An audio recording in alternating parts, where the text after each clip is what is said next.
Welcome into the newest edition of Checkerboard Chat. Plenty of Tennessee sports to talk to you guys about today. A lot of stuff this last week. The Tennessee basketball team had another inconsistent 1-2 week, defeating South Carolina 93-73 before falling to Kentucky 70-55. And that's where we'll start today. I'm joined, as always, in this segment by our men's basketball beat writer, Jeffrey Russell. Jeffrey, what were your biggest takeaways on said another inconsistent week for Tennessee, a common theme? I think people maybe kind of got excited with the John Fulkerson game against South Carolina and then just reverted back to his old ways again against Kentucky. I think this team desperately misses Josiah Jordan-James. I think he was really starting to come on, and I think it was Kim English that last week called him undoubtedly the leader of this team at this point. So I think a team without its leader is going to struggle, but it's the same problems that keep rearing its ugly head. And I think we saw it again this week, and I don't know why we wouldn't expect to see it again this coming week.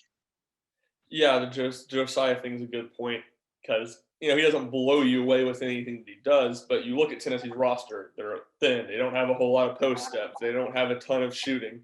He kind of just fills the gap and can do a little bit of everything. Decent 3-point shooter, weapon from the outside, helps with rebounding a ton, good on defense, can play the four when Pons and Fulkerson go out of the game, which, as we've talked about a lot on here, that's the big issue for this team, finding someone who can do that. I think one of my biggest takeaways is you just saw Tennessee kind of two weeks ago in that game at Kentucky. They started to shift their offense towards the freshmen. And I think you were always going to see some of that, what you saw Saturday. The freshmen they're going to be inconsistent. That's just the reality of having freshmen. And I think Barnes has acknowledged that a lot. He said it's, the older guys that we can't have that inconsistency for.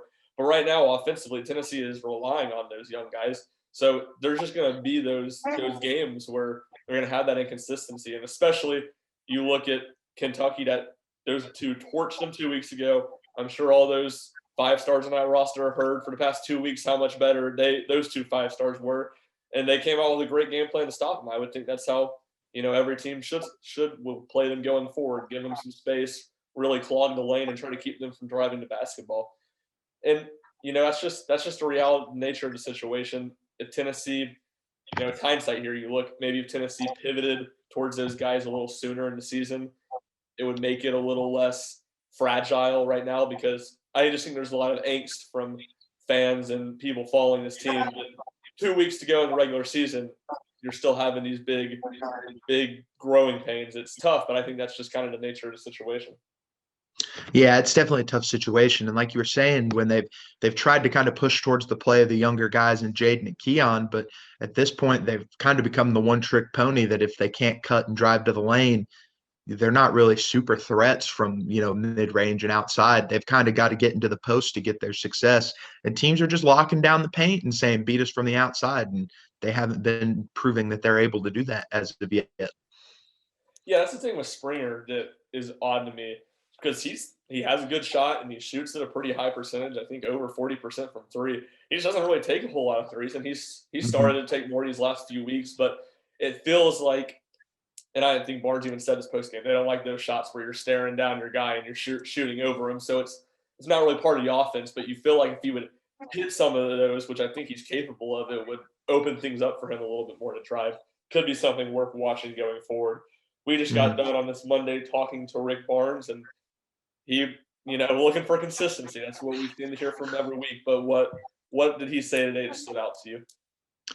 I think it kind of caught me. Just he's kind of the point with Fulkerson and Pons that everyone else who watching maybe is that I don't think he knows what he can really do to kind of pull them out of the funk at this point.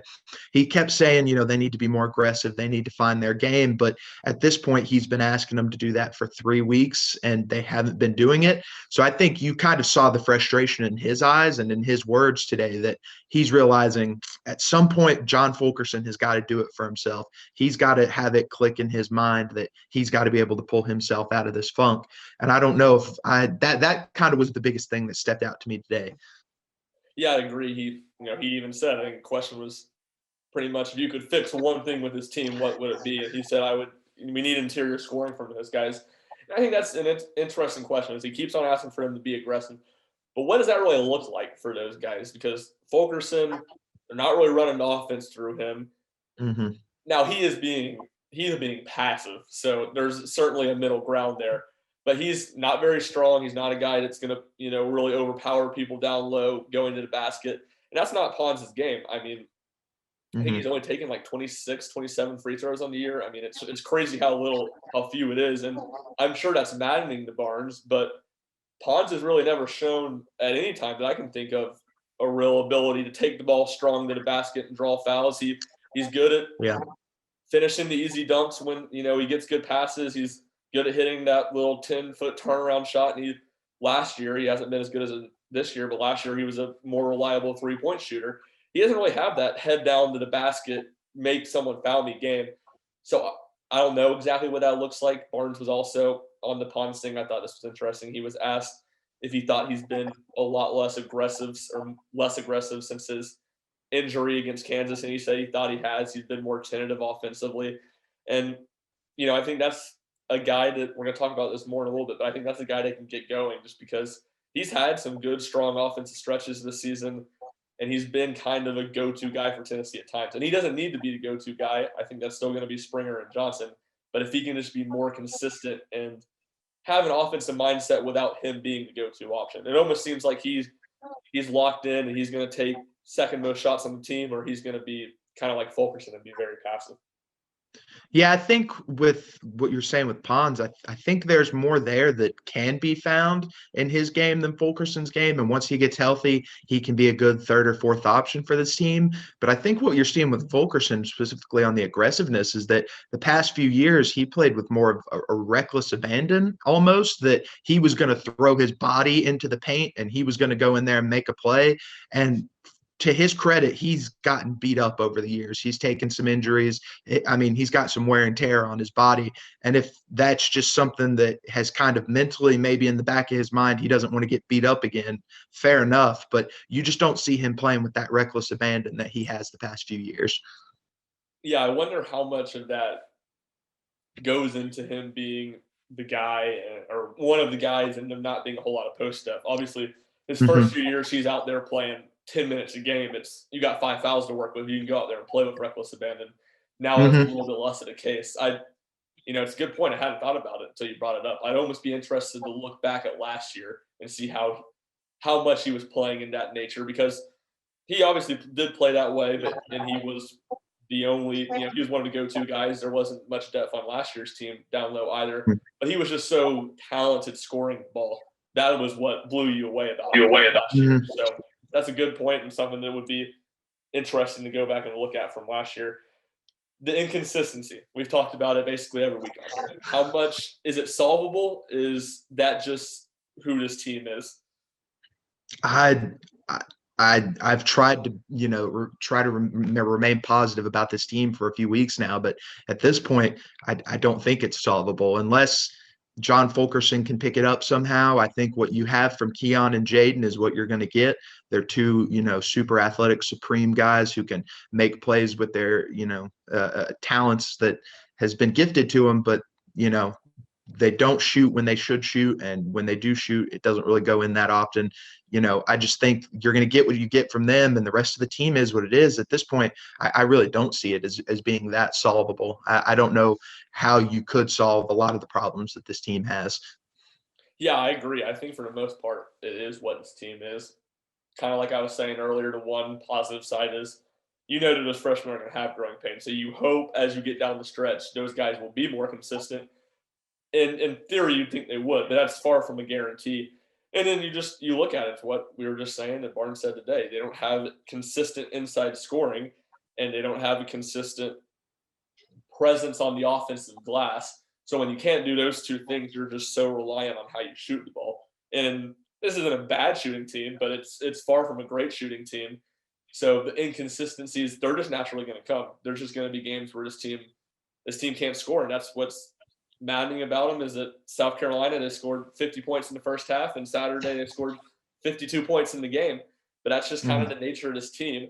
I think where they have to find consistencies on the defensive end, and they have to be consistently very good on the defensive end to survive games in March down the stretch of the season when the shots aren't going in.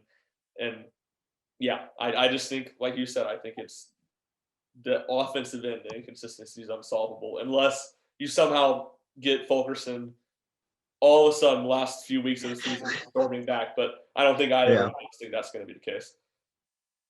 No, yeah, I agree. I don't see him breaking out of this anytime soon. I think he is what he is this season. You hope he can get some rebounds and some hustle points, maybe to kind of save some possessions at some points. But I think 5 to 7 points is the most you should expect from him from a game this season. He's just not. He's not what he was. Yeah, certainly. So pivoting, neither of us necessarily think Fulkerson's going to take a big leap.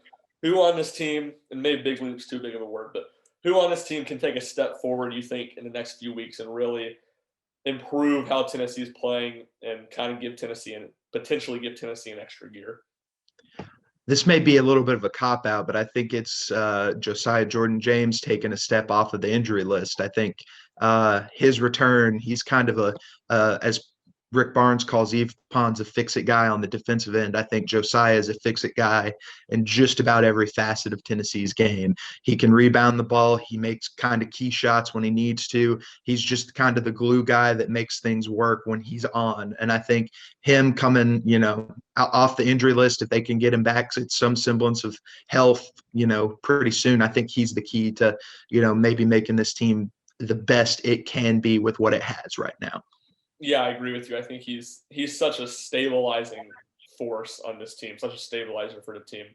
Two guys for me. One, we were just kind of talking about him, but Pons, I think, it's a big question mark about the knee. How much is he going to be able to get better with the knee? How much is that going to be holding him back? So I think that kind of is a bit of an asterisk on it. But we've seen him this year be a guy that can score 15 points a game, be an offensive weapon, and obviously it's pretty apparent what he does on the defensive end. I think if he can get back to playing that way, that even if he's not doing it all in the interior, that just gives Tennessee a little bit of that interior scoring, gives someone down low some confidence, just because they don't have that at all. They don't have anyone playing in the post with a whole lot of confidence right now. And then the other guy I'd say is Santiago Vescovi.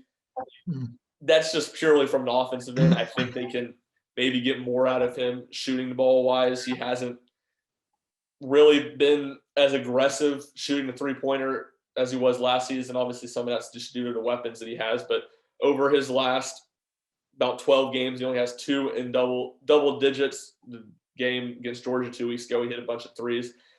It feels like he has to give them more. Maybe he doesn't have it. It's not going to happen. But he needs to give Tennessee more, especially on the offensive end. That shooting we talk about, that's the inconsistency. He's a guy, he's their best or second best shooter. He needs to have the confidence to shoot it. Maybe not quite at the rate Victor Bailey does, because he brings confidence to a whole nother level. We'll take some bad shots there.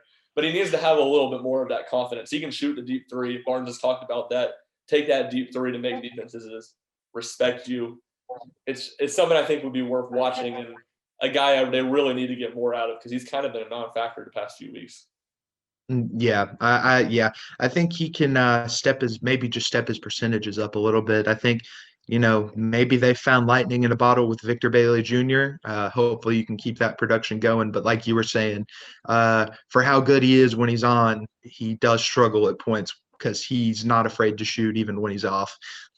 Yeah, and I don't know if we'll see this at all, but it makes a lot of sense for me. I think to move him off the ball a little bit more offensively, especially when teams are pressuring, extending the defenses. We've seen him struggle there. And obviously, if you're playing some of the other guard spots, you get the chance to get some spot up open looks against pressure defense. But that'll be something worth watching as Tennessee moves forward. Marches on another week, gets the game rescheduled against Vanderbilt back to when Tennessee was originally supposed to travel to Nashville. They will go there this Wednesday, take on the Commodores before staying on the road Saturday, taking on Auburn in a noon Eastern game. 2 games against teams that want to get up and down the court. What are you looking for Tennessee this week? Well, I think going into Vanderbilt on Wednesday, I think, Pippen Jr. is obviously the guy you worry about, but Dylan Dessou has kind of been on fire lately. He's been one of the most dominant players in the paint in the SEC the past few weeks, which is not what you want to hear if you're a Tennessee fan, Tennessee coach, whatever. I think that's going to be more of a problem than they were the first time around for Tennessee, and that's something that, if they don't come out ready to play, I think that I could see them losing Wednesday night. And then against Auburn, Bruce Pearl has always had Rick Barnes' number at Tennessee. So I think what you're worrying about is Sharif Cooper, seeing if he's going to go for, 30 points or do something spectacular like he does. And at that point, I think if Josiah is healthy by Auburn, you go with the small ball lineup specifically against Auburn, because I think that's your best chance to win against Auburn.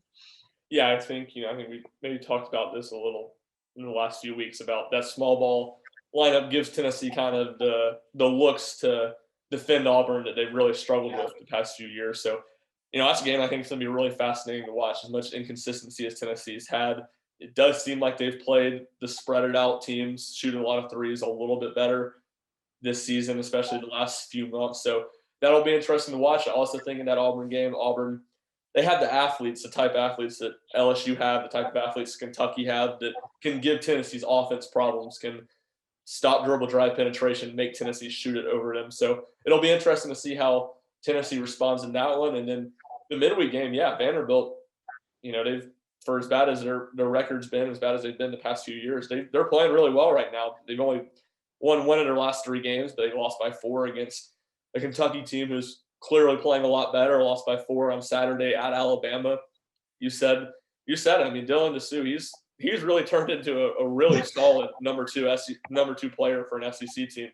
The question for Vanderbilt is who after Pippen and DeSue steps up and gives them much. But I think taking away DeSue's playing also adds some importance or maybe a little bit of a push to see if Josiah gets back by Wednesday, just because he's kind of in that same mold that Keon Brooks is. That Keon Brooks gave Tennessee a bunch of problems, or gave Pons a bunch of problems 2 weeks ago in that game in Lexington, and Josiah James was kind of a little bit of a stopper. But those guys in that 6'8" range who are athletic bigs, Josiah can guard, and I think he would, is a good matchup for DeSue. So we'll see if he's able to play, and if he does, how much of an effect he will have on him. But we will have complete coverage for both those games this week on the road in Nashville and at Auburn, and we will be back for the second segment of Checkerboard Chat, where me and the assistant sports editor, Josh Lane, will talk about a Tennessee Lady Vols basketball week that followed the men's team. Inconsistency, the best win of the Kelly Harper era followed up with a disappointing loss at Georgia. So more in just a second.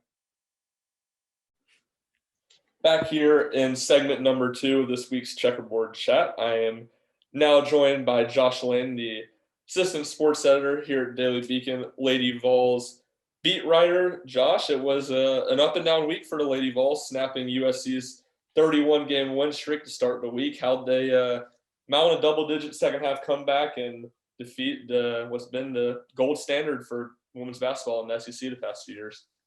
Yeah, well, I mean, you mentioned the double-digit comeback. They really had a poor first half. Coach Harper said after the game that they lacked energy. They were turning the ball over. They were making mistakes. Renaya Davis didn't score a point in the first half of that South Carolina game. So, that was a really big thing for them. And so at halftime, it was really funny story. She said she called them soft, and, they really came out. They looked like a totally different team. Renaya Davis went off for 24 points. Ray Burrell came out with a really, really nice day. So I guess it was probably thanks to Coach Harper and her, motivation at halftime, cleaning up mistakes and stuff. She said they didn't really change anything basketball-wise. It was more of an execution point. So, playing with energy, getting Renaya Davis back, obviously getting her scoring, that really helped them take down the number 2 team in the nation.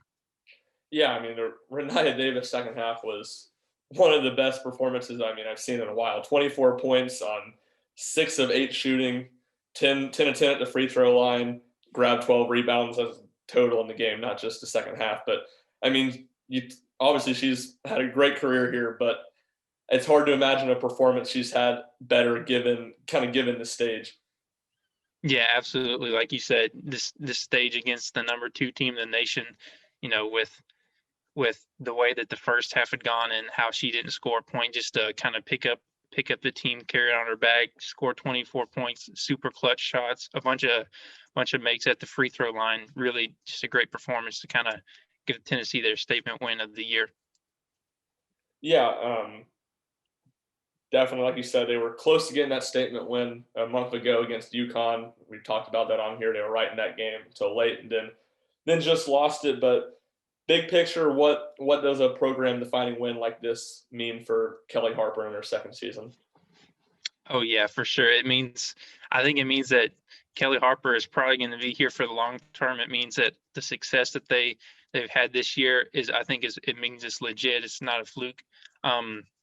Last year she kind of had success to start off the year, but her team sort of tailed off. They lost 5 straight games in February last year. I know, this year, they haven't played super well of late outside of this South Carolina game, but I think it still says big picture that Kelly Harper is taking this program in the right directions, that she's definitely the coach of the future. And, with the talent they have with Burrell and Key and some of these other young freshmen, that in the future year, I think it's going to be pretty bright for Tennessee. Yeah, definitely. And you mentioned some of the struggles here as of late. Besides that South Carolina game, and we will get to that now. Progress, it isn't always linear when you're building a team or a program, and there's no better example of that than Tennessee this week, falling to Georgia 57-55. Seemed like a really flat first half performance. Got down by 8, just scored 19 points. What kind of went in? What did you see to a disappointing follow up after their biggest win of the season? For sure. They were a multitude of reasons, but the biggest one is they were not hitting shots at all in that first half. You mentioned 19 points scored in 2 quarters. I think 10 in the first, 9 in the second.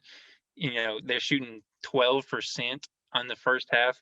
When you got sharpshooters like Davis and Burrell who aren't playing well. Tamara Key is usually super good scorer, from the post position, but she was shooting very low that day. So, you have bad shooting, but also the amount of turnovers that they had. 20 turnovers, I think it was. Jordan Horston had a bad game with turnovers. Kush Kidaway had a bad game with turnovers. And so, I think Georgia had 8 steals as well. So, you're pairing that with 13% shooting in the first half. That's not a good recipe for success. And they kind of broke out of that just a little bit in the second half. They were shooting at a better mark. Ray Burrell really came on in the second half, but it was just too late for Tennessee. They kind of done it all year. They get themselves in these big hole in the first half, and sometimes they claw out of it. But at Georgia, they ended up just short. Yeah, certainly. And you look at the numbers, you're not going to win many games that you shoot 29% and turn the ball over 20 times. That's just really inexcusable offense. You're not going to beat many teams, especially a team that as solid as Georgia is this season. Do you feel like Tennessee now, having lost 3 of their last 4, granted against good competition with coming off the COVID break, but do you feel like there's an inconsistency problem with this team, or yeah, do you feel like there's an inconsistency problem with this team? Yeah, definitely I do. I know I was just praising Tennessee after that South Carolina win, but kind of all year they've been having this consistency issue. Well, they're come out of the start of the game, and they're not playing well at all. This first half, against South Carolina wasn't bad, Georgia was bad, and just all year they've had these bad first half, and then it takes a stern message from Kelly Harper at halftime to sort of right the ship, so to speak. And sometimes it works against South Carolina, it works against a few other teams earlier in this year, but sometimes it doesn't. And we saw that with Georgia. I think Texas A&M was the same way earlier in the year.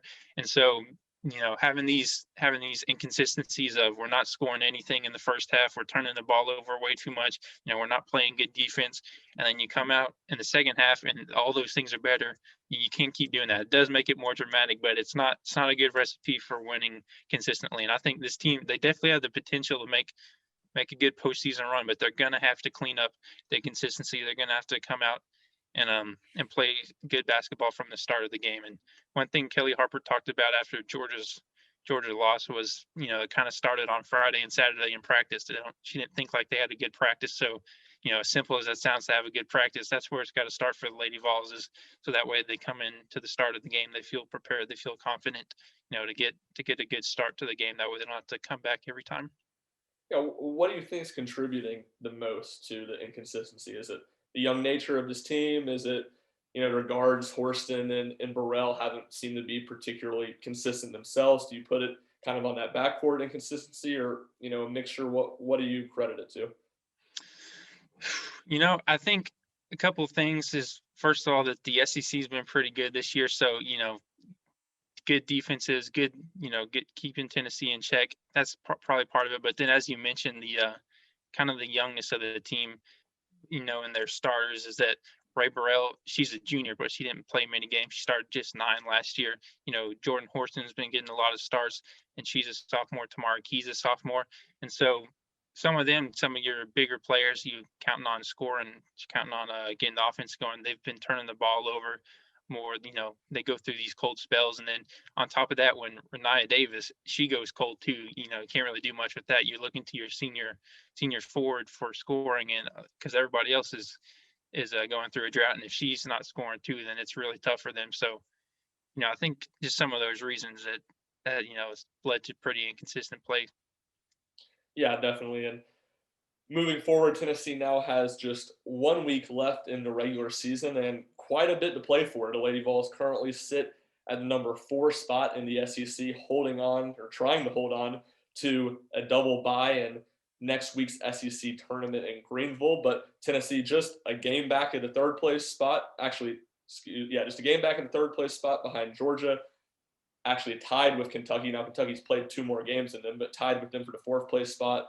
A game lead over 6th place Alabama, so real tight in there. But after what's been a gauntlet of a few weeks, Tennessee has the schedule easing up for them a little bit. They will have a road trip to Missouri this week. He was 4-8 in SEC play, 8-9 overall, before most likely ending the regular season, unless there's a game rescheduled that we don't think's likely to happen, but can't completely rule that out. They will end the regular season on next Sunday at home against a Auburn team that's been pretty awful this year, 0-12 in SEC play. How much of an opportunity is this for Tennessee to get back on track, kind of heading into postseason play? Oh, it's a huge opportunity for the Lady Vols.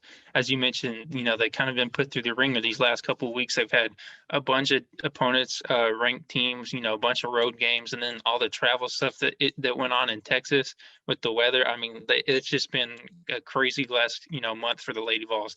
And so, you look at it and you got 2 very winnable games coming up. Missouri and Auburn, you think these are 2 that Tennessee can capitalize on, that can get momentum going into the postseason. That's always a big thing, is when you kind of peaking at the right time, hopefully at the end of the year.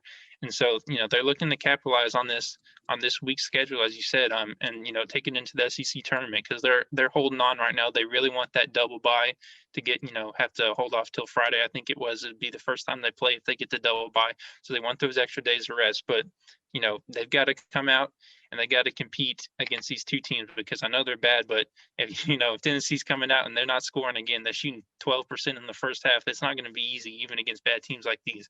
So they definitely need to come out there and take advantage of it, because they've got so much potential on this team. The ceiling is so high. I definitely think that they can make a good postseason run, but they needs to start with taking advantage of these 2 weaker teams to end the regular season. Yeah, you're certainly right. If there's anything we've learned this season from both the men's and women's teams, that you can't take any game for granted. You don't know when they're going to show up. You don't know what's going to happen. So certainly should be interesting to watch this last week of the regular season as Tennessee tries to get on positive footing before heading into postseason. And we'll have everything you need at utdailybeacon.com on the road trip to Missouri and the home game against Auburn. Josh also covers the Tennessee baseball team for us. So quickly here on the way out, Josh, Tennessee opens their baseball season on the road, sweeping Georgia Southern, and really 3 pretty close competitive games. What were your takeaways from Tennessee's opening weekend sweep? Yeah, for sure. It was good to see baseball back in. I know they were in Georgia, but baseball being played for Tennessee, it was good to see that back. That was a pretty good Georgia Southern team. So they get the sweep, but that's definitely one I think they can hang their hats on, because that was a pretty good team. Georgia Southern had pretty good lineup depth. They had good hitters. They had great pitching. So I think it's pretty good for Tennessee to get out there and play that team to kind of start the year off. That you had some great pitching performances from Tennessee. Chad Dallas looked really good on opening night.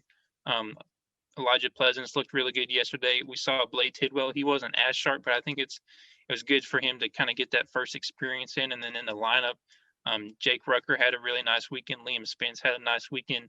Drew Gilbert had a great game on Saturday with 2 homers. So I think kind of to start the year off, this is definitely they'll take pride in this one, because there was no bad Georgia Southern team they were playing So Yeah, going on the road and getting 3 wins, I think, is always something to be excited about. Georgia Southern seemed like a good team, and it'll be interesting to see how they do going forward because they have a lot of other pretty solid opponents on Georgia Southern does on their schedule. They play a ranked East Carolina team this next weekend, midweek games against Georgia, Georgia Tech, Clemson, and another weekend series against Oklahoma. A couple things that stood out to me.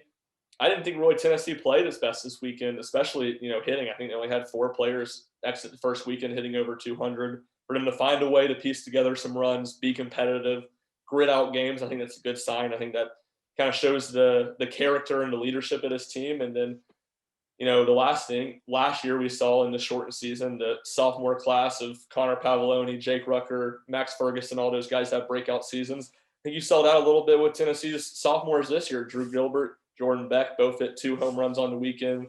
Both had some big at bats, some big hits. And, you mentioned Drew Gilbert. He was about the only player on the Tennessee team that didn't have a big strikeout problem this weekend. As Tennessee struck out 45 times, he just had one of them in 13 at bats. So certainly a good sign for him, and it should be an interesting, fun Tennessee baseball season. They have 5 games this week, 2 with Arkansas Pine Bluff in the midweek, and then a weekend home series against Indiana State. We'll have everything you need here at utdailybeacon.com. Thank you for joining us on this edition of Checkerboard Chat. I'm Ryan Schumpert, joined in this second segment by Josh Lane. Have a great rest of your week, everybody.